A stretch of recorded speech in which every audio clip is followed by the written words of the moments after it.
Welcome to another episode of Music Therapy. I am your resident psychotherapist, John Thewin, and today we are reacting and listening to Paris Paloma's Labor. Let's get into it.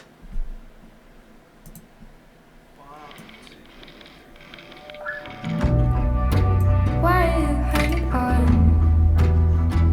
so tight to the rope that I'm hanging from?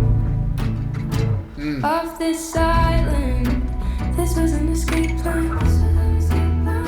Carefully timed it, so let it go and dive into the waves below. Who tends the orchards? Who fixes up the gables? Emotional torture from the heavy high table.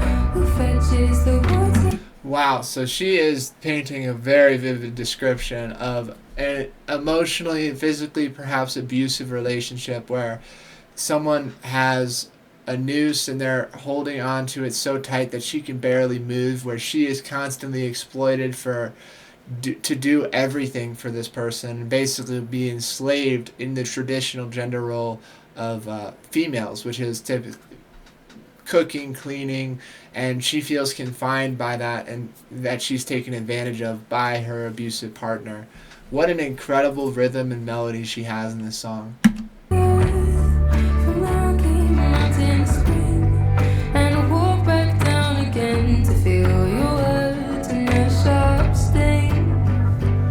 Words are often more painful than physical wounds because they last longer in your mind. They can torture you for an infinite amount of time until you go to therapy, until you talk to someone and really let out those struggles. Whereas physical pain is always shorter, typically is shorter than emotional pain. A great example of this, I ran a 100-miler and I was running throughout mile 90. My feet hurt like 10 out of 10 pain, right? And I started crying, and in that moment of crying, my physical pain went away, and that just made me have this aha realization that emotional pain is infinitely more painful than physical pain, because physical pain will end, emotional pain sometimes doesn't. It can last for decades. And I'm getting fucking tired.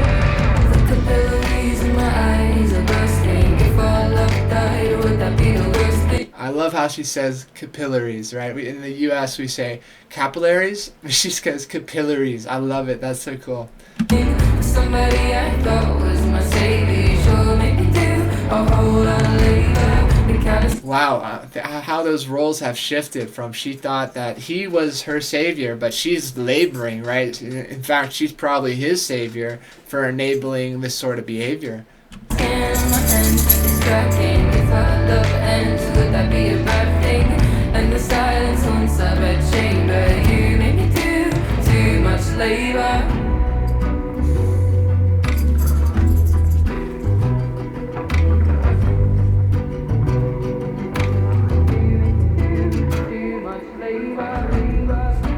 Apologies for my tongue. I love this because it makes me think about my own relationships and what I bring to the table, what they bring to the table, how is it 50-50, is it 80-20, what's the ratio of giving versus getting in a relationship, and how can that be changed to work better for both parties? Because clearly she's burning out of being the one in labor for her partner, and she's reaching this point of just exasperation with it, right? She wants it to be done so her partner can pick up more of the slack, but he's not. Busy lapping from flowing cup and stabbing with your fork. I know you're a smart man, and weaponize the false incompetence. It's dominance under a guy.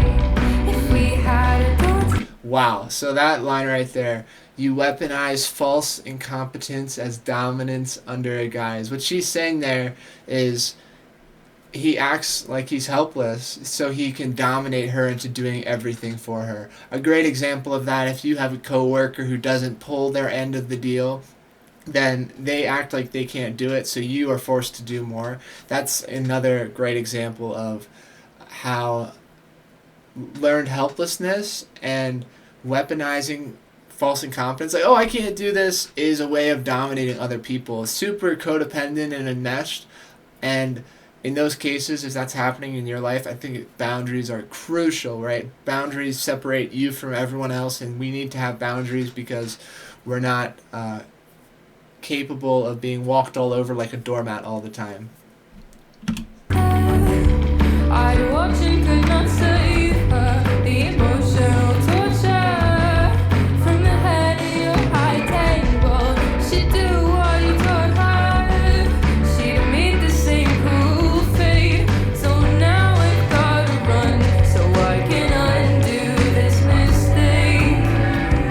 mistake. Right, she's contemplating having a child with this person and recognizing that her daughter would be tortured like she's tortured, and she doesn't want that anymore. She's got to go. She's got to get out of there because it's harder to stay with this person than it is to leave them.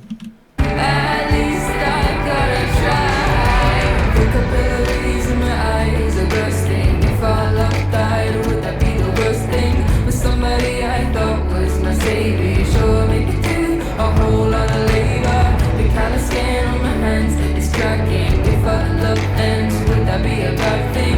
And the silence once I betray, but you make me do too much labor all day, every. Wow, so she is incredible. I love how she is saying, if our love died, would that be a bad thing? Is our love worth it? What is it giving me? How is it helping me? Is it overall net positive or net negative? And it sounds like it's net negative because she is clearly a bit rattled by this relationship. And the best thing to do is to sing about it, to talk about it, to get some help, seek out therapy, couples counseling, because without that, she is really driving herself up a wall here.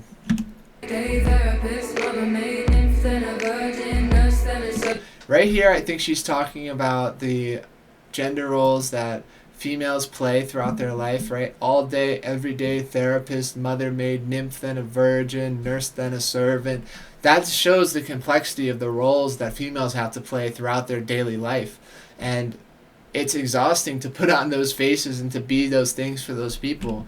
Therapist, mother, maid, nymph, then a virgin, nurse, then a servant, just an appendage, lift to attend him so that he never lifts a finger. If this is your relationship, if you're not letting anyone else lift a finger to help, I would encourage to get a new relationship because this is so unhealthy. 24/7 baby machine, so he can live out his picket fence dreams. It's not an act of love if you make her, you make me do too much labor.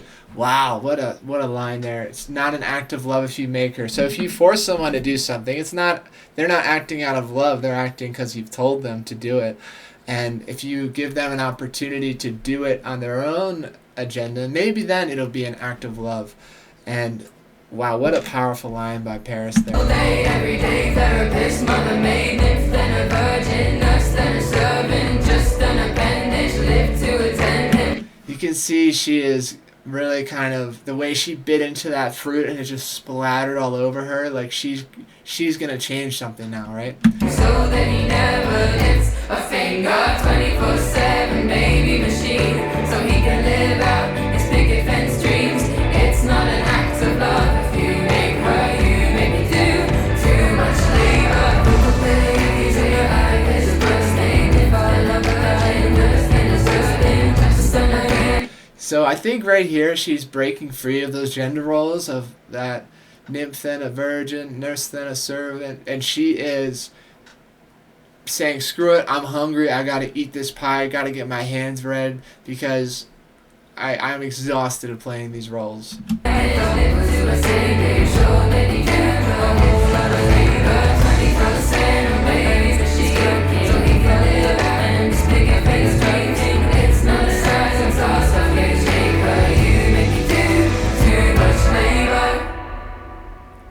she disappears at the end. She says, I'm done with this relationship. Good on you, Paris. That was an amazing video. Wow. If you have a different interpretation, please leave your comment and tell me what you think it means. If you have a song recommendation, do the same. I'll listen to it as soon as I can. If you would please like and subscribe, that would be amazing. Send this video to a friend. It would mean the world to me. And I look forward to seeing you on our next music therapy video.